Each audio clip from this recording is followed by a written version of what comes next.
Good evening. Just over an hour ago, a statement was issued by the board of NatWest Bank, and leading the charge was Howard Davies, the chairperson, as he describes himself, of the NatWest Group.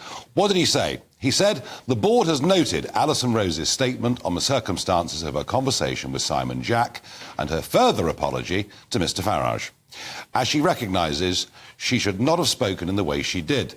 This was a regrettable error of judgment on her part. The events will be taken into account in decisions on remuneration at the appropriate time.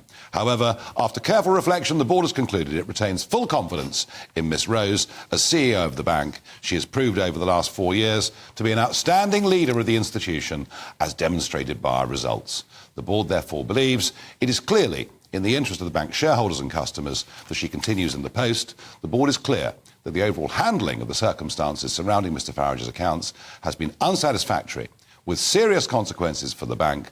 The board will commission an independent review into the account closure arrangement at Coutts and lessons to be learnt from this. The findings of that review will be made public on completion. The terms of reference and lead firm will be announced shortly. And Alison Rose adds to that statement. Alison Rose, CEO, NatWest Group. I recognise that in my conversations with Simon Jack of the BBC, I made a serious error of judgment in discussing Mr Farage's relationship with the bank. Given the consequences of this, I want to address the questions that have been raised and set out the substance of the conversations that took place. Believing it was public knowledge, I confirmed that Mr Farage was a Coutts customer and that he'd been offered a NatWest Bank account.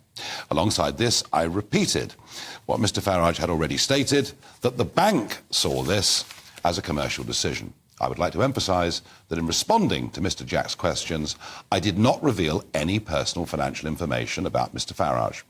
In response to a general question about eligibility criteria required to bank with Coutts and NatWest, I said that guidance on both was publicly available on their websites. In doing so, I recognised I left Mr Jack with the impression the decision to close Mr Farage's accounts was solely a commercial one.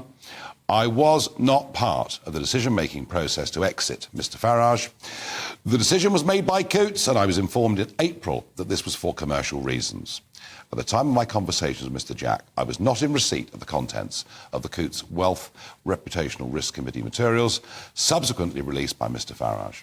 I have apologised to Mr Farage for the deeply inappropriate language contained in those papers, and the board has commissioned a full independent review into the decision and process to ensure this cannot happen again. Put simply, I was wrong to respond to any question raised by the BBC about this case. I want to extend my sincere apologies to Mr Farage for the personal hurt this has caused him, and I've written to him today. Well, what do we make of all of that? Well, the silence had been deafening.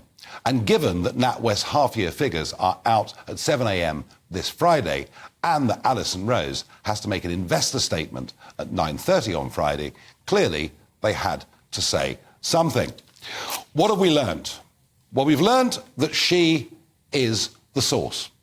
I mean, it was perhaps the worst-kept secret in British journalism this week, but it's been confirmed that she is the source. She's also written me a personal letter. The only difference in it is she gives me personally her unreserved apology. She makes it clear that it was Coutts' decision to exit me. Not the most pleasant word I've ever heard used. And that, of course, points to the CEO of Coutts, one Peter Flavel, a man that I've now written to 3 times. 3 times! I've not even had an acknowledgement of the receipt of the letters, though I know he's received them because he's got other people to ring me as a result of the letters. I did tell him in the last letter that if I couldn't find another bank account, I would be turning up in a few weeks' time at Coutts with a Securicor van to collect the balance of my account in cash. Still, nothing from him at all. As for Howard Davies, well, he, of course, as chairperson of the NatWest board and group, he is responsible for governance. And this is a serious breach. I hadn't said to anybody that the bank I was having trouble with Coutts. No, I'd kept stum on the matter. She chose to put it into the public domain with Simon Jack. She broke an essential confidence. Now, she argues here that Mr Jack clearly must be under some misapprehension. But what's interesting is if we go to the BBC letter yesterday that I got from Deborah Turness, the CEO of BBC News and Current Affairs, she says in this letter, the source said your accounts had been closed for commercial reasons. We felt this was a story of significant public interest and went back to the source to check they were happy to publish the information they said they were.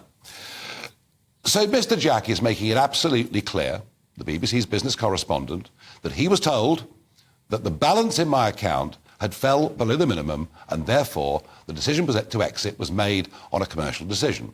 Jack also said there was no politics involved in this at all. It could be, at that moment, it could be that Alison Rose did not know just how political that decision had been. But there is no way, there is absolutely no way, if the BBC went back for a second time to confirm the story, that they would not have checked that it was the balance of my account that had led to that commercial decision. Someone is lying here. Of that, I have no doubt at all. And let's just take a look, shall we, at the FCA rulebook, because I think this is really very, very important. The conduct rules set minimum standards of individual behaviour in financial services. See how they apply to your firm.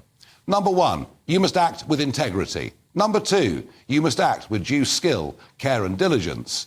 Number 4, you must pay due regard to the interests of customers and treat them fairly. I think on all of those counts, I have to say, on all of those counts, I think there has been complete failure in this regard. I think they're doing their best to prop up Alison Rose. Her remuneration will be hit. She might not get the £5.25 million she got last year. Gosh, my heart bleeds. I'm sure yours does too. But it is perfectly clear to me that Peter Flavel, the CEO of Coutts, has not done his job in any way at all.